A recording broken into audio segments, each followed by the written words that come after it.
Good morning. Sunday routine பார்க்கலாமா? இன்றைக்கி சண்டேன்றதுனால லேட்டாக தான் எழுந்திரிச்சேன். எழுந்திரிச்சதும் ப்ரஷ் பண்ணிவிட்டு துணி இருந்தது மிஷினில் போட்டு எடுத்துட்டு அதை காய வச்சேன். கிச்சனில் போய் பார்த்தா மேடம் வந்து சமைச்சிட்டு இருந்தாங்க. என் சிஸ்டர் வெஜ் குருமாவும் தோசையும் செஞ்சுட்டு இருந்தாங்க. ரொம்பவே நல்லா இருந்துச்சு. ஸோ இன்றைக்கி சண்டே மட்டும் 2 பேராக சமைப்போம்.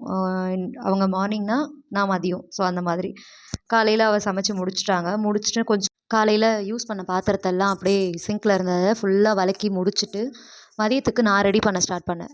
என்ன ரெடி பண்ணேன் அப்படின்னா, சிக்கன் எடுத்துகிட்டு வந்தாங்க. ஸோ சிக்கன் கிரேவியும் சில்லி சிக்கன் பண்ணிடலாம் அப்படின்ற ஒரு ஐடியாவில் இருந்தோம். ஸோ அதுக்கு என்னென்ன வேணுமோ எல்லாத்தையுமே வெங்காயம், தக்காளி, இஞ்சி, பூண்டு எல்லாமே நானே ரெடி பண்ணிட்டேன். ரெடி பண்ணி ஒரு ஓரமாக வச்சுட்டு ஒரு 1/2 அன் ஹவர் கழித்து தான் சிக்கனே வந்தது.